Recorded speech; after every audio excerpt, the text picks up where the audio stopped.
복음서라고 불리는 것이 있습니다. 성경에는, 신약 성경에는 마태, 마가, 누가, 요한. 이 네 복음서의 보도가 완전히 서로 다 일치하지는 않습니다. 그렇다고 서로가 완전히 달라가지고 정말 종잡을 수 없는 얘기를 하는 것도 아니죠. 여기에 사실 고민이 있습니다. 왜냐하면 완전히 다르면 완전히 다른가 보다 하고, 완전히 같으면 같은가 보다 하는데 어느 것은 같고 어느 것은 다르기 때문인데요. 뭐 다른 게 있어? 라고 반문하시는 분에게 복잡한 얘기 말고 간단하게 마태복음서 21장과 그 병행 본문들, 같은 내용을 다루는 병행 본문들 차이를 얘기해 보겠습니다. 마태복음서 21장은 예수님이 예루살렘 들어가는 장면 보도한 거거든요. 그때 예수께서 예루살렘 들어갈 때 나귀를 타고 들어가시는데, 마가복음서, 누가복음서, 요한복음서는 모두 나귀, 새끼 나귀를 타고 들어가셔요. 근데 마태복음서는 되게 재밌어요. 예수께서 나귀와 새끼 나귀를 타고 들어가십니다. 그게 무슨 말이냐면 두 마리. 이 두 마리를 끌고 오라고 그러셔서 안장을 얹는데 그것들 위에 안장을 얹고 그것들 위에 타셔요. 그러니까 두 마리 타고 들어가신 거예요. 머릿속에 한번 그려보시죠. 마가, 누가, 요한은 한 마리 타고 들어가는데 마태는 두 마리 타고 들어간단 말이죠. 맨 처음에 생각할 땐 되게 재밌었는데 왜 그렇게 마태가 한 마리가 아니라 두 마리라고 그랬는지 참 의아합니다. 왜냐하면 마태복음서는 마가복음서를 알았던 것 같거든요. 제가 지금 방금 드린 말씀이 이른바 공관복음 문제라고 하는 겁니다.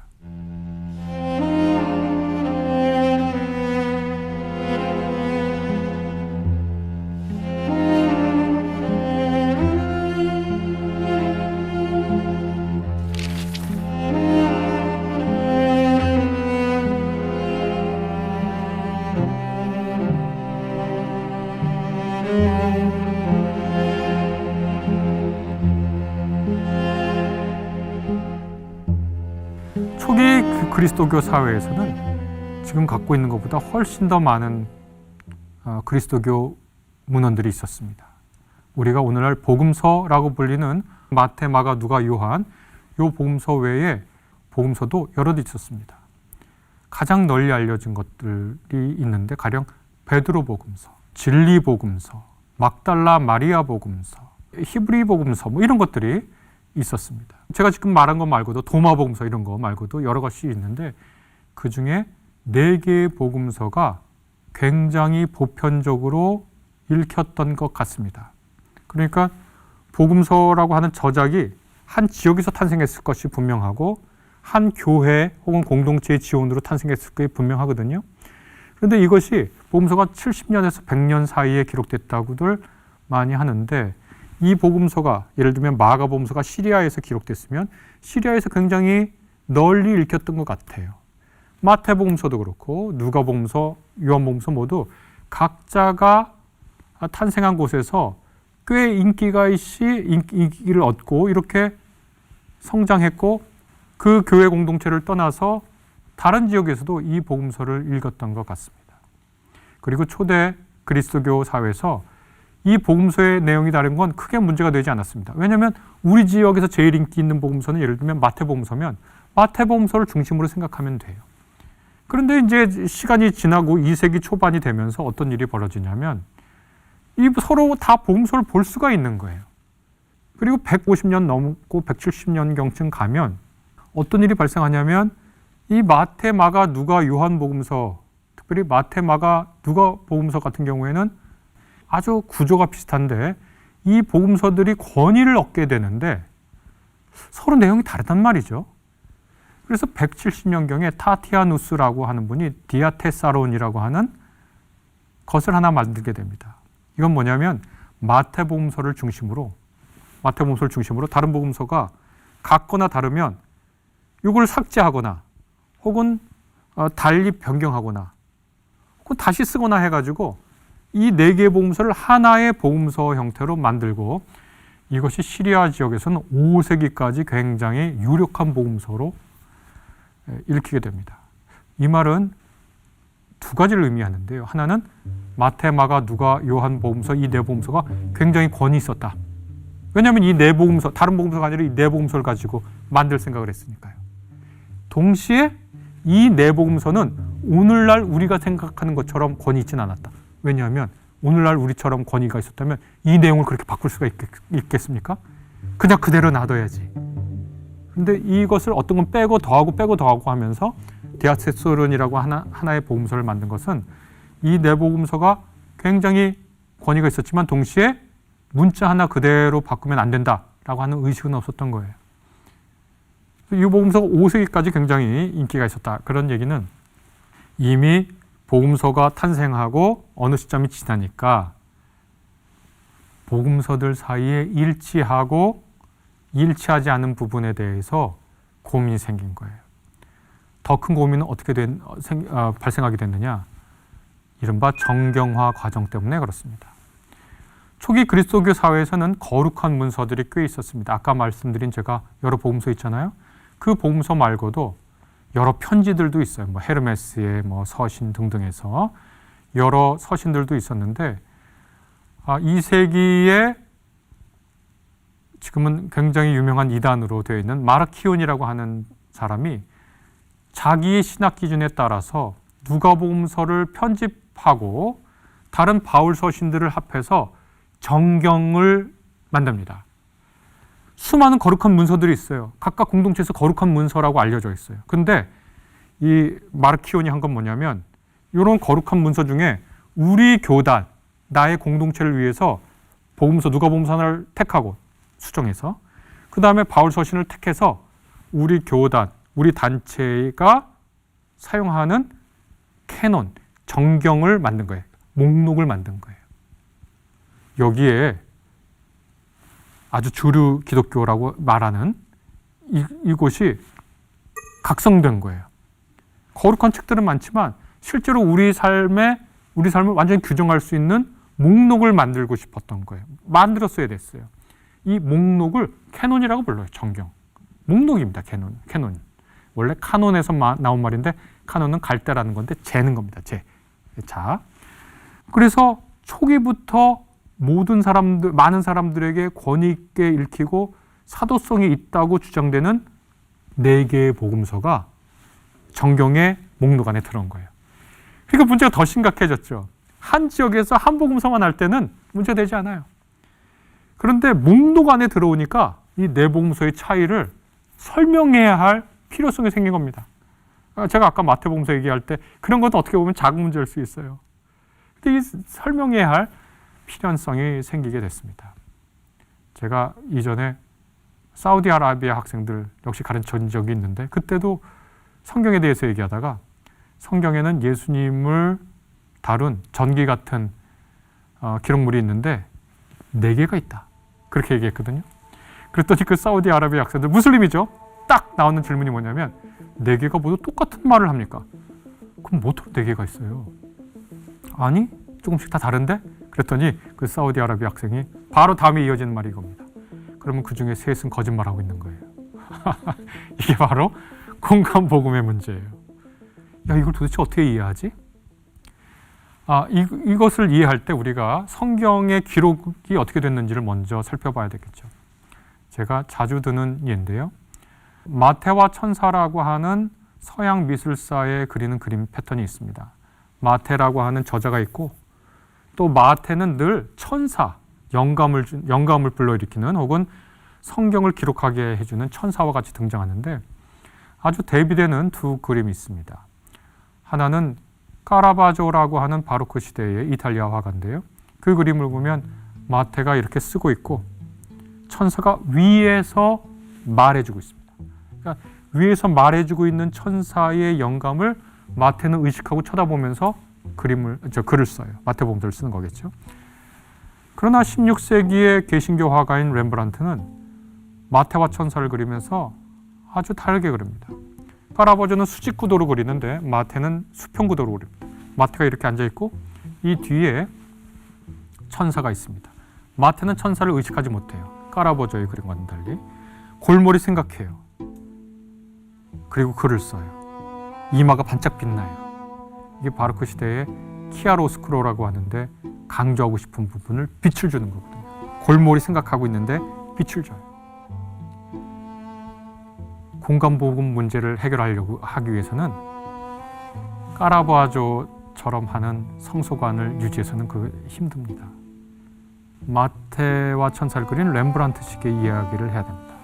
마태는 자기의 모든 지적인 노력을 다해서 기록하고 있는데 뒤에 하나님의 영감의 손길이 비치고 있다. 이렇게 생각해야 합니다. 왜냐하면 마태복음서와 마가복음서가 다를 때 둘 다 완전히 문자 하나하나에 모두 하나님의 영감이 서려 있다면 서로 배치되면 안 될 거 아니에요.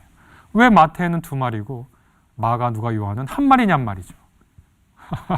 그러니까 우리가 그것을 하나님의 영감 완전히 글자 하나하나 모두에 그렇게 받아들일 수도 있지만 모두의 과학적, 역사적, 사회적 사실이 완전히 틀림없이 들어가 있다. 이렇게 생각해서는 2마리와 1마리 사이에 조화하기가 어렵습니다. 있는 걸 있는 그대로 인정하면 됩니다. 있는 걸 있는 그대로 인정하지 못하게 하는 거는 내가 어떤 생각이 있기 때문이에요. 그 생각을 잠시 유보해 놓으면 너무나 쉬워요.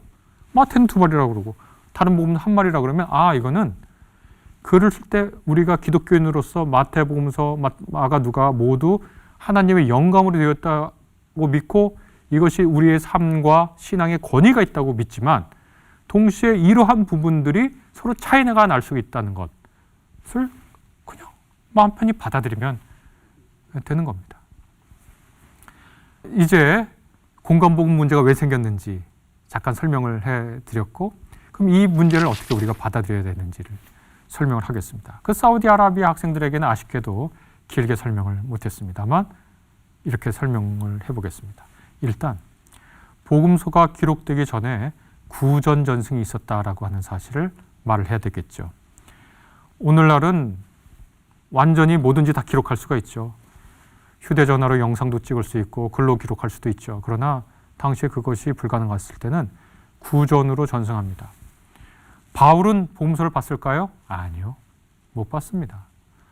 바울은 50년대에 기록한 건데 바울 서신은 복음서는 70년대부터거든요. 어떤 분들은 마태 50년, 60년에 기록됐다고 그렇게 주장하지만 오늘날 신약성서학계에서 그렇게 주장하는 분들은 극히 드뭅니다. 그런데 바울 서신 고린도전서 11장을 보면 내가 여러분에게 전한 것은 주 예수께서 주에게서 받은 것이니 곧 주 예수께서 배신당하시던 날에 이렇게 시작하는 고린도전서 11장이 있죠. 거기 보면 헬라어로 읽으면 거기 아주 중요한 단어가 있습니다. 내가 여러분에게 전한 것은 주에게서 받은 것인데 이게 전문 용어입니다. 어떨 때 전문 용어냐? 랍비가 자기 제자들에게 중요한 사실을 구전으로 정할 때 정형화된 말로 전하면서 토시 하나 틀리지 않게 외우게 하는 거예요. 그걸 전승이라고 부르는데 구전 전승이라고 하는데 그걸 헬라어로는 파라디도미 이렇게 하는데 바로 내가 여러분에게 전한 것은 주께 받은 것이다 라고 할 때 파라디도미 동사를 사용합니다. 내가 여러분에게 전한 것은 주께 받은 겁니다. 주께서 잡히시던 밤에 주께서 떡을 떼시고 하는 이 성만찬 이야기는 누가복음서에 있는 내용과 거의 유사합니다. 이건 뭘 뜻하냐? 복음서가 기록되기 전에 구전 전승으로 전해지던 형태가 있었다라는 겁니다. 마태, 마가, 누가, 요한 기자 모두 구전 전승을 접했을 겁니다. 사도 바울이 이른바 전향을 하게 되죠. 원래는 그리스도교 핍박자여서 예수신앙 핍박자여서 예수님의 사도가 되는 과정 중에 왜 예수님과 예수님을 따르던 무리들을 핍박했죠? 예수님의 제자들을 아니까 핍박한 거예요. 우리가 모르는 사람을 핍박할 수는 없어요. 저기 앞에 있는 사람이 누군지 모르는데 어떻게 그 사람을 공격합니까? 누군지를 알고 나를 도와줄 수 있는 사람일 수도 있잖아요. 근데 저 사람이 어떤 주장을 하는지를 알면 그 사람을 공격할 수도 있고 잘해줄 수도 있잖아요. 바울은 구전전승을 통해서 예수님의 가르침과 그분의 삶과 그분의 기적에 대해서 들어서 알았어요. 구전전승을 통해서. 예수의 제자들이 무슨 말을 했는지 안 거예요. 구전전승이 있었고 예수님의 생에 대한 지식이 이미 있었어요. 고린도전서 아까 제가 11장에 얘기했지만 다른 것을 봐더라도 뭐 결혼과 이혼에 대해서도 이것은 내가 주에게서 받은 것이다라는 말이 재차 등장합니다. 이 구전전승이 내려오고 있었습니다. 마태복음은 그런 구전전승이 있는 세계 속에 살았을 겁니다. 마가, 누가, 요한도 마찬가지예요. 학자들의 오랜 연구 끝에 아마도 마가복음이 제일 먼저 기록됐을 거라고 그렇게 생각합니다. 그리고 이 네 복음서는 크게 두 가지 그룹으로 나뉩니다. 하나는 마태, 마가, 누가의 한 그룹. 이것을 공간복음 그룹이라고 부를 수 있습니다. 다른 하나는 요한복음입니다. 이 둘 사이에는 큰 차이가 있습니다. 요한복음을 보면 예수께서 길게 말씀하셔요. 아주 긴 연설이 많이 담겨 있어요. 그러나 마태복음을 제외하고 그런 긴 연설이 있는 마가, 누가 그렇게 있지 않습니다. 요한복음을 보면 예수께서 몇 번이고 갈릴리와 예루살렘을 오고 가십니다. 그러나 공간복음에 보면 예수께서 예루살렘에 가신 건 그의 생애의 마지막 날에 가서야 방문하십니다. 요한복음에 보면 예수님의 사역 초기에 이미 예루살렘 성전에 가서 이른바 성전 정화 사건을 일으키셔요. 근데 이 공간복음에 보면 성전 정화 사건은 예수님의 생애의 마지막 날에 있고 거의 마지막 시기에 있고 이 성전 정화 때문에 유대인 지도자들이 격분해서 예수님을 죽이려고 모의합니다. 이렇게 크게 차이가 나요. 왜 그럴까? 구전전승을 통해서 이해하면 요한이 가지고 있었던 구전전승이 공간복음의 구전전승과 사뭇 달랐던 것 같긴 합니다. 우리가 그렇게 이해할 수 있습니다. 그 네 복음서를 모았던 초기 그리스도의 교인들이 그 네 복음서가 서로 달랐다는 걸 몰랐을까요? 그렇지 않습니다. 알지만 네 복음서를 모은 거예요. 여기에 기독교 신앙의 위대함이 있습니다. 우리는 한 복음서가 있어서 그 한 복음서가 예수님에 대해서 똑같이 말해줘야만 괜찮다고 느껴요. 그런데 초기 그리스도 교인들은 그 네 복음서가 서로 달랐다는 거, 그러니까 한 그룹과 한 그룹이 있다고 말씀드렸죠. 서로 굉장히 다른다는 걸 알지만 모아서 우리 신앙의 캐논, 표준을 삼을 수 있을 거라고 생각했습니다. 그러니까 이분들이 주목했던 건 뭐죠? 이분들은 오늘날 우리 혹은 제가 물어봤던 그 무슬림 학생들처럼 여기랑 여기랑 똑같아야 내 신앙과 삶에 구속력을 갖는 권위 있는 하나님의 진실될 말씀이라고 그렇게 생각하지 않는 거예요. 요한복음이 전해주는 예수님의 삶과 죽음과 그분의 가르침과 복음의 성격, 그 고갱이를 본 거예요. 마태, 마가, 누가, 요한도 마찬가지고요. 이 시선을 좀 회복할 필요가 있습니다. 정경을 모았던 초기 그리스도 교인들이 어떻게 그렇게 서로 다른 줄 알고 있었던 것을 모아서 우리 신앙의 표준으로 삼을 수 있었는가? 바로 그들의 시선에서 복음서를 바라볼 수 있는 눈이 있어야 한다. 큰일 났어. 우리 어떤 사람의 시선으로 보면 어떤 거냐? 여긴 두 마리고 여긴 한 마리야. 이건 조화가 안 돼요. 그냥 뭐 예를 들면 이런저런 얘기가 마태하고 마가에 있으면, 예를 들면 마가에는 어떤 젊은이가 와서 선한 선생님, 제가 어떻게 해야 영생을 얻습니까? 그랬더니 예수께서 마가복음서에는 너 어떻게 나보고 선하다 그러냐? 선한 사람은 하나님 한 분 외에는 아무도 없다. 이렇게 얘기하는데 마태에는 왜 나를 선하다 그러냐? 선하신 분은 한 분이다 이렇게 얘기하거든요. 달라졌잖아요. 선하신 분은 마가에서 선하신 분은 하나님 한 분밖에 아니시다. 그러면 예수님도 자기가 포함되지 않는 것처럼 되잖아요. 마태는 그걸 견딜 수 없었던가 봐요. 왜냐하면 마태가 마가복음을 봤다는 게 대략 주요한 이론이거든요. 거기에 문제가 없는 건 아니지만 그거 차마 못 쓰는 거예요. 마태는.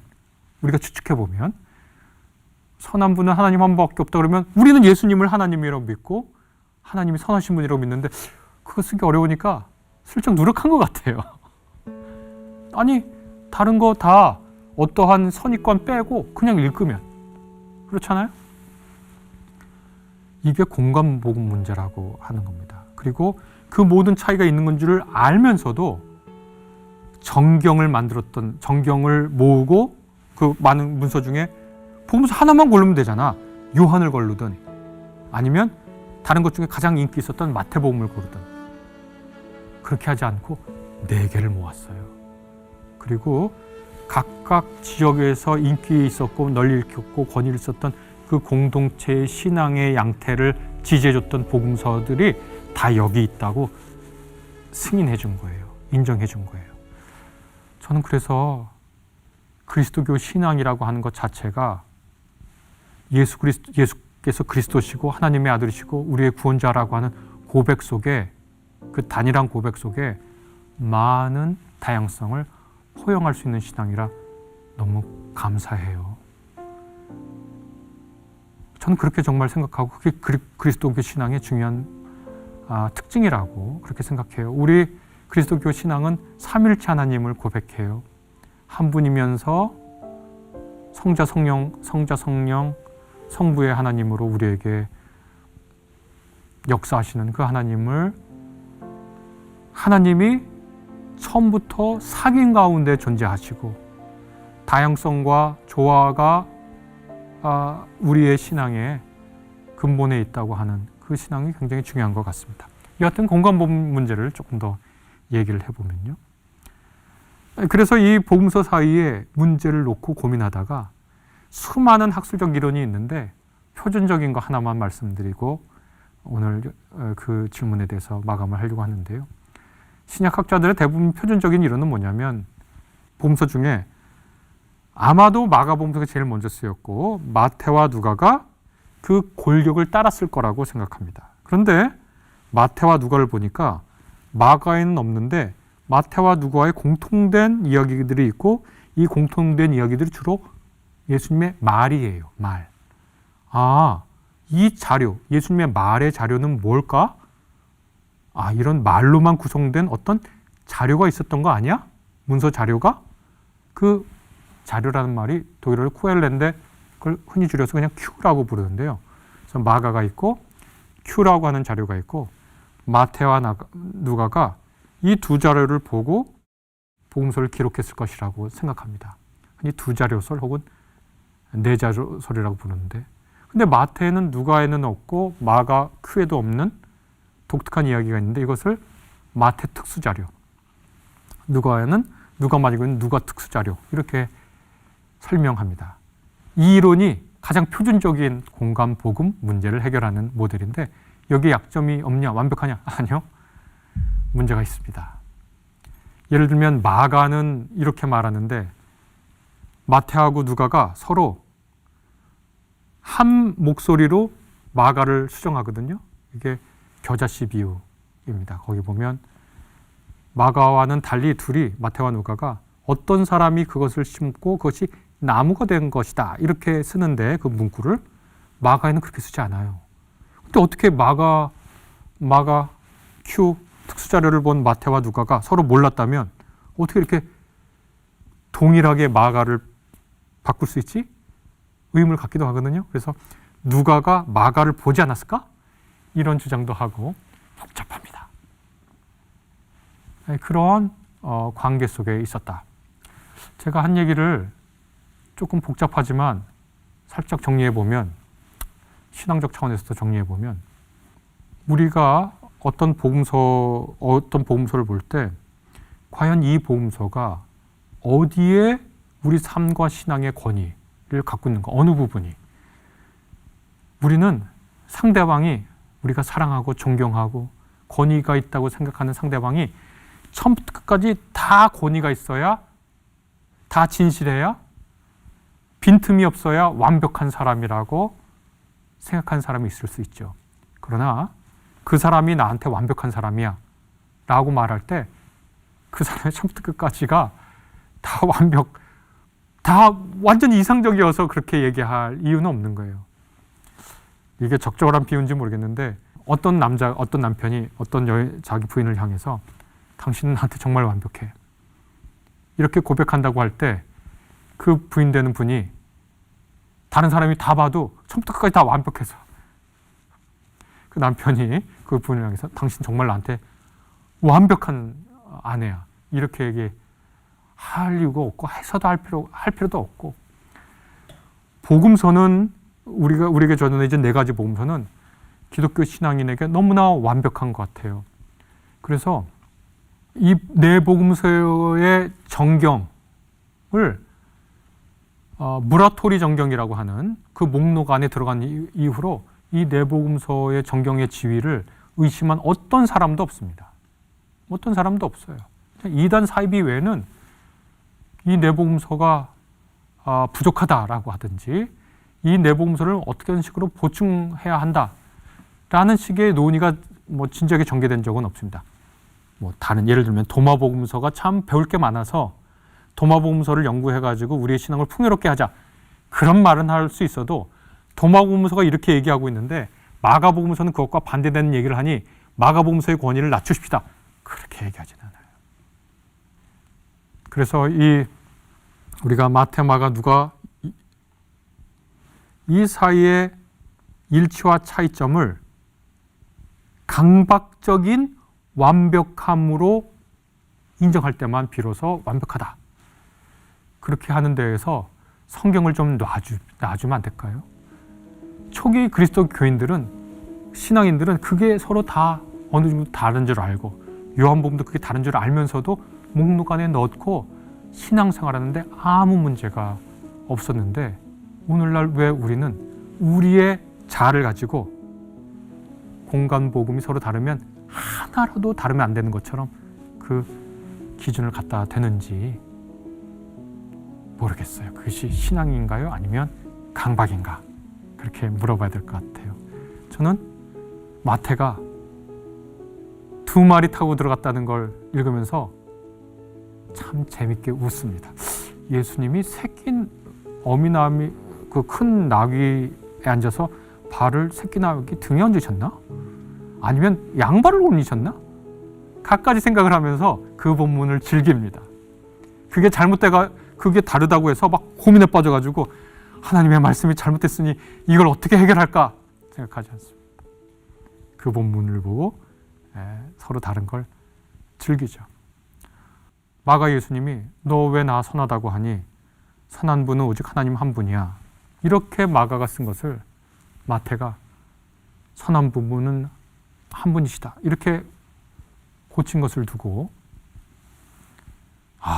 이렇게 하나님의 말씀을 바꿀 수 있다니 마태 이상한 사람이 그렇게 하지 않고, 마태가 그렇게 그걸 이제 신약학 용어로는 편집했다, 그렇게 하거든요. 이렇게 편집한 그 고뇌와 그 고민과 예수님을 향한 마태의 사랑, 존경, 예수님을 예배하고 싶은 그 마태의 신앙을 느끼죠. 누가가 다른 마가나 마태는 다 십자가에 달려 돌아간 가실 때 그 옆에 있는 강도들이 욕을 하잖아요. 예수님이 그런 강도들 사이에 있는데, 누가는 한 강도가 자기의 죄를 고백하니까 예수께서 그렇게 말씀하시잖아요. 그대는 오늘 나와 같이 파라다이스에 있을 겁니다. 낙원에 있으리라가 파라다이스거든요. 파라다이스에 있을 겁니다. 이렇게 십자가에 달려서도 회개하는 사람을 구원하고자 하는 예수님을 그리고자 했다는, 그걸 보고 누가가 그리고 싶었던, 누가를 통해 전해지는 하나님의 음성을 듣지요. 마태, 마가, 누가 모두 비명을 지르고 돌아가시는데 요한복음서의 예수님은 다 이루었다 하고 돌아가시거든요. 요한복음서의 예수님을 보면 그분의 죽음 앞에서도 정말 의연하고 또 대단하셔요. 겟세마네의 고민이 없는 예수님을 요한이 그리거든요. 그리고 그 고통 중에서도 다 이루었다 하시면서 푸뉴마를 하고 내뱉으셔요. 돌아가셨다는 말을 쓰지 않고. 공간복음의 예수님을 보면 그 고통 중에 우리와 같이 고통의 신음, 비명을 지르시는 예수님을 목도하지만, 요한복음에 보면 죽음의 위협과 고통을 넘어서는 예수님. 그래서 그 복음서를 읽는 신자들이 요한의 예수님을 보면서 자신 앞에 있는 순교의 상황을 의연하게 넘어서면서 죽음의 순간 예수님, 저도 예수님의 고백처럼, 예수님 말씀하신 것처럼 저에게 주신 삶의 의무를 다 이룬 것 같습니다. 주님 고맙습니다. 그렇게 장엄한 순교 문학의 마지막을 찍을 수 있도록 요한복음서를 읽는 독자들이 그렇게 한 것 같아요. 그렇게 이해하는 게 뭐가 그렇게 문제입니까? 뭐가 그렇게 우리의 신앙과 삶에서 그렇게 이해하는 게 뭐가 그렇게 큰일입니까? 그렇게 생각했기 때문에 4개의 복음서를 목록 안에 다 둔 것이다. 그러니 신앙을 갖는다는 것이 신앙을 단일화한다는 게 아니라는 것. 그걸 기억하고 4개의 복음서를 각기 다른 시각에서 모아놓은 그 4개의 복음서가 복되다. 우리 신앙은 전체주의가 아니구나. 그걸 깨닫고 감사했으면 좋겠다. 그렇게 생각합니다.